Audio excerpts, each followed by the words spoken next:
लक्ष्मी नारायण ओम लक्ष्मी नारायण ओम लक्ष्मी नारायण ओम लक्ष्मी नारायण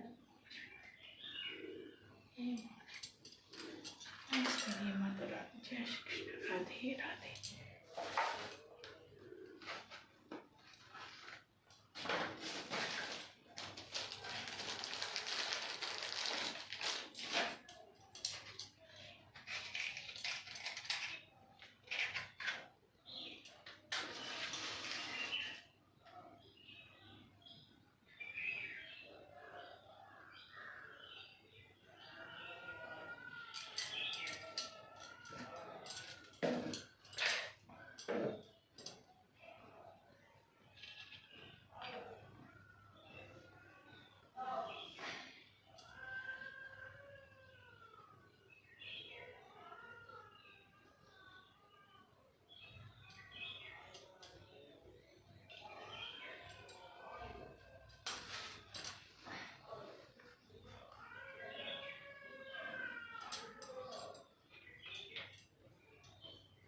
बोलो सत्यनारायण भगवान की जय।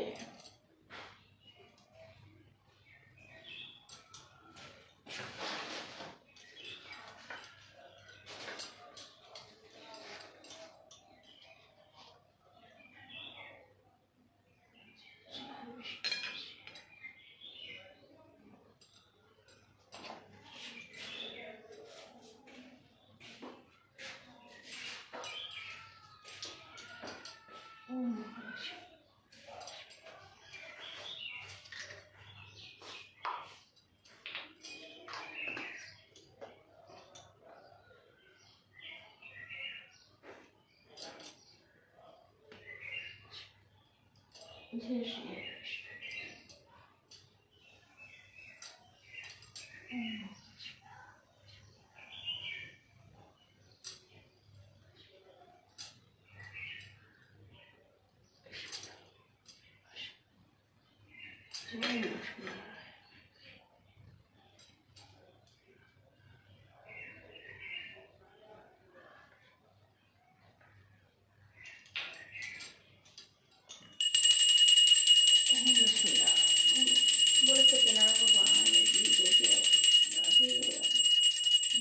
नमस्तुभ्यं सुरेश्वरी हरिप्रिये नमस्तुभ्यं नमस्तुभ्यं दयानिधि ओम महालक्ष्मी नमस्तुभ्यं नमस्तुभ्यं सुरेश्वरी हरिप्रिये नमस्तुभ्यं नमस्तुभ्यं दयानिधि चित्ति कमला कुछ मंडला धृत कुंडल कलित ललित वनमा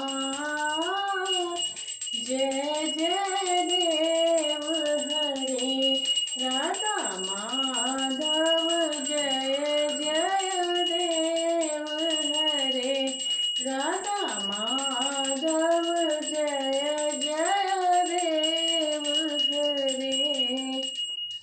मुनीन्द्र वृंद वंदिते त्रिलोक शोक हारिणी प्रसन्न वक्त्र पंकजे निकुंज भूविलासिनी ब्रजेंद्र भानु नंदिनी ब्रजेंद्र सोनु कृपा कटाक्ष भाजनम कदा करिष्यसि मां कृपा कटाक्ष भाजनम मुनीन्द्र वृंदि वंदिते त्रिलोक शोक हारिणी प्रसन्न वक्त्र पंकजे निकुंज भूविलासिनी ब्रजेन्द्र भानुनंदिनी ब्रजेन्द्र सूनु संगते कदा करिष्यसि मां कृपा कटाक्ष भाजनम कदा करिष्यसि मां कृपा कटाक्ष भाजनम मुनीन्द्र वृंदि वंदिते त्रिलोक शोक हारिणी प्रसन्न वक्त्र पंकजे निकुंज भूविलासिनी ब्रजेन्द्र भानुनंदिनी ब्रजेन्द्र सूनु संगते कदा करिष्यसि मां कृपा कटाक्ष भाजनम कदा करिष्यसि मां कृपा कटाक्ष भाजनम। जय श्री कृष्ण। राधे राधे। बोलो सत्यनारायण भगवान की जय। बनाए रखना। जय हो सत्यनारायण भगवान की जय।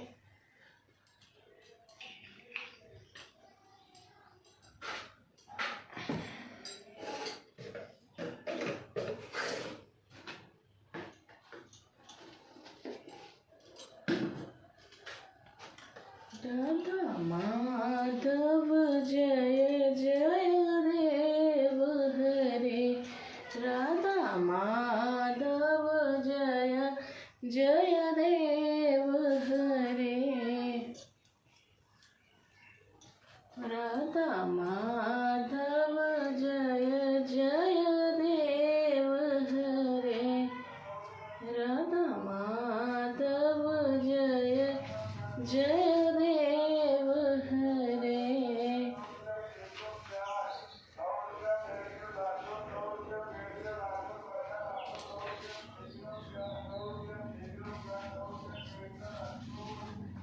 बोलो श्री सत्यनारायण व्रत अध्याय श्री सत्यनारायण भगवान की जय।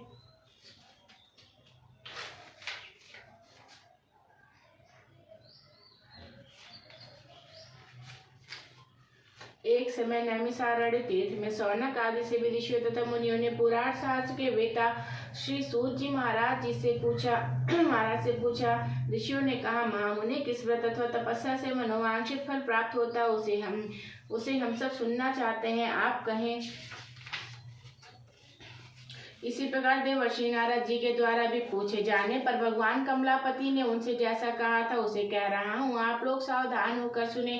एक समय योगी नारद जी लोगों के कल्याण की कामना से विविध लोकों में भ्रमण करते मृत्यु लोक में आए और यहाँ उन्होंने अपने कर्मफल के अनुसार नाना योनियों में उत्पन्न सभी प्राणियों को अनेक प्रकार के क्लेश दुख भोगते हुए देखा तथा किस उपाय से इनके दुखों का सुनिश्चित रूप से नाश हो सकता है, ऐसा मन में विचार करके वे विष्णु लोक गए। हे वाणी और मन से परे स्वरूप वाले अनंत शक्ति संपन्न आदि मध्य और अंत से रहित निर्गुण और सकल कल्याण में गुण गणों से संपन्न स्थावर व जंगमात्मक निखिल सृष्टि प्रपंच के कारणभूत तथा भक्तों की पीड़ा नष्ट करने वाले परमात्मन, आपको नमस्कार है। स्तुति सुनने के अनंतर भगवान श्री विष्णु ने नारद जी से कहा, महाभाग, आप किस प्रयोजन से यहाँ आए हैं, आपके मन में क्या है, कहिए, वह सब कुछ मैं आपको बताऊंगा। नारद जी बोले, मृत्यु लोक में अपने पाप कर्मों के द्वारा विभिन्न योनियों में उत्पन्न सभी लोग बहुत प्रकार के क्लेशों से दुखी हो रहे हैं। नाथ, किस प्रकार लघु उपाय से अनेक कष्टों का निवारण हो सकेगा? यदि आपकी मेरे ऊपर कृपा हो तो वह सब मैं सुनना चाहता हूँ, उसे बताएं। हे श्री भगवान ने कहा, हे वत्स, संसार के ऊपर अनुग्रह करने की इच्छा से आपने बहुत अच्छी बात पूछी है। व्रत के करने से प्राणी मोह से मुक्त हो जाता, उसे आपको बताता हूँ, सुने। हे वह स्वर्ग और मृत्यु लोक में दुर्लभ एक महान पुण्यप्रद व्रत है। आपके स्नेह के कारण इस समय मैं उसे कह रहा हूँ। अच्छी प्रकार विधि विधान से भगवान सत्यनारायण व्रत करके मनुष्य शीघ्र ही सुख प्राप्त कर परलोक में मोक्ष प्राप्त कर सकता है। भगवान की ऐसी वाणी सुनकर नारद मुनि ने कहा, नारद जी बोले, प्रभु इस व्रत को करने का फल क्या है, इसका विधान क्या, इस व्रत को किसने किया और कब इसे करना चाहिए, यह सब विस्तार पूर्वक बतलाइए। श्री भगवान ने कहा, यह सत्यनारायण व्रत दुख शोक आदि का समन करने वाला, धन धान्य की वृद्धि करने वाला, सौभाग्य और संतान देने वाला तथा सर्वत्र विजय प्रदान करने वाला है। जिस किसी भी दिन भक्ति और श्रद्धा से समन्वित होकर मनुष्य ब्राह्मणों और बंधु बांधवों के साथ धर्म में तत्पर होकर सायंकाल भगवान का सायंकाल सत्यनारायण भगवान की पूजा करे, नैवेद्य के रूप में उत्तम कोटि के भोजनीय पदार्थ को सवाया मात्र में भक्ति पूर्वक अर्पित करना चाहिए। केले का फल, घी, दूध, गेहूं का चूड़ अथवा गेहूं के चूड़ के अभाव में साठी, चावल का चूड़, शक्कर या गुड़, यह सब भक्ष्य सामग्री सवाया मात्र में एकत्र कर निवेदित करनी चाहिए। बंधु बांधवों के साथ श्री सत्यनारायण भगवान की कथा सुनकर ब्राह्मण को दक्षिणा देनी चाहिए। तदनंतर बंधु बांधवों के साथ ब्राह्मणों को भोजन कराना चाहिए। भक्ति पूर्वक प्रसाद ग्रहण करके नित्य गीत आदि का आयोजन करना चाहिए। तदनंतर भगवान सत्यनारायण का स्मरण करते हुए अपने घर जाना चाहिए। ऐसा करने से मनुष्यों की अभिलाषा अवश्य ही पूर्ण होती है। विशेष रूप से कलयुग में पृथ्वीलोक में सबसे छोटा सा उपाय है। बोलो श्री सत्यनारायण भगवान की जय हो। जय श्री कृष्ण। राधे राधे। आरुषि, क्या कर रही हो? अच्छा ठीक है।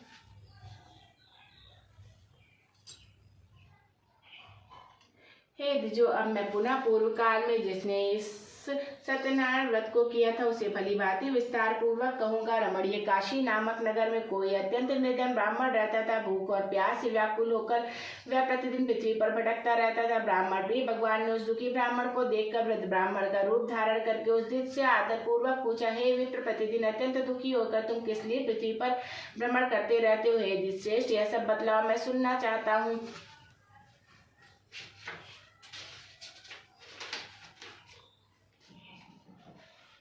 प्रभु, मैं अत्यंत दरिद्र ब्राह्मण हूँ और भिक्षा के लिए पृथ्वी पर घूमा करता हूँ। यदि मेरी इस दरिद्रता को दूर करने का आप कुछ उपाय जानते हो तो कृपा पूर्वक बतलाइए।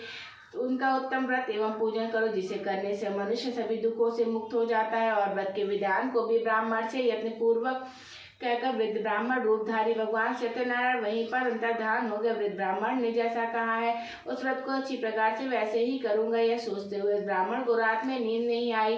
तदनंतर प्रातःकाल उठकर सत्यनारायण व्रत करूंगा, ऐसा संकल्प करके वह ब्राह्मण भिक्षा के लिए चल पड़ा। उस दिन ही ब्राह्मण को बहुत सा धन प्राप्त हुआ। उसी धन से उसने बंधु बांधवों के साथ भगवान सत्यनारायण का व्रत किया। व्रत के प्रभाव से वह श्रेष्ठ ब्राह्मण सभी दुखों से मुक्त होकर समस्त संपत्तियों से संपन्न हो गया। उस दिन से लेकर प्रत्येक महीने उसने के इस प्रकार भगवान सत्यनारायण के इस व्रत को करके वह श्रेष्ठ ब्राह्मण सभी पापों से मुक्त हो गया और उसने दुर्लभ मोक्ष पद को प्राप्त किया। हे विप्र, पृथ्वी पर जब भी कोई मनुष्य श्री सत्यनारायण व्रत करेगा उसी समय उसके समस्त दुख नष्ट हो जाएंगे। हे ब्राह्मणों, इस प्रकार भगवान नारायण ने महात्मा नारद जी से कुछ कहा। मैंने वह सब आप लोगों से कह दिया, आगे अब और क्या कहूँ। ऋषियों ने कहा, हे मुने, इस पृथ्वी पर उस ब्राह्मण से सुने हुए इस व्रत को किसने किया, हम वह सब सुनना चाहते हैं। उस व्रत पर हमारी श्रद्धा हो रही है।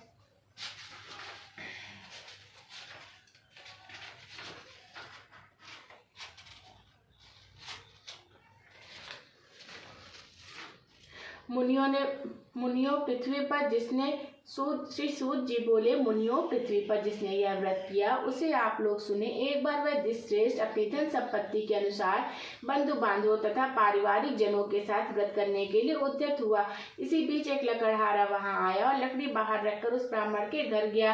प्यास से व्याकुल वह उस ब्राह्मण को व्रत करता हुआ देख प्रणाम करके उससे बोला, प्रभु आप यह क्या कर रहे हैं? इसके करने से किस फल की प्राप्ति होती है? विस्तार पूर्वक मुझसे कहिए। यह सत्यनारायण का व्रत है जो सभी मनोरथों को प्रदान करने वाला है। उसी के प्रभाव से मुझे सब महान धन धान्य आदि प्राप्त हुआ है। जल पीकर तथा प्रसाद ग्रहण करके वह नगर चला गया। सत्यनारायण के देव के लिए मन से ऐसा सोचने लगा कि आज लकड़ी बेचने से जो धन प्राप्त होगा उसी धन से भगवान सत्यनारायण श्रेष्ठ व्रत सत्यनारायण का श्रेष्ठ व्रत करूंगा। इस प्रकार मन से चिंतन करता हुआ लकड़ी को मस्तक पर रखकर उस सुंदर नगर में गया जहाँ धन संपन्न लोग रहते थे। उस दिन उसने लकड़ी का दुगना मूल्य प्राप्त किया। तदनंतर प्रसन्न हृदय होकर वह पके हुए केले का फल, शर्करा, घी, दूध और गेहूं का चूर्ण सवाया माथ में लेकर अपने घर गया। तत्पश्चात उसने बांधुओं को बुलाकर विधि विधान से भगवान श्री सत्यनारायण का व्रत किया। उस व्रत के प्रभाव से धन पुत्र से संपन्न हो गया और इस लोक में अनेक सुखों का उपभोग कर अंत में सत्यपुर वैकुंठ लोक चला गया। बोलो सत्यनारायण भगवान की जय हो। जय देखो इसमें बन रहा है ये यहाँ किताब आ रही है। नहीं, बहुत थोड़ा सा। यहाँ से नहीं आ रही बुक? आ रही है। अरे वो तो दिख तो रहा है ये। ठीक है, तो बनेगा। बन रहा है। रहने तब ज़्यादा ना बोलना, हमें इसके तो करना पड़ेगा तब बोलना।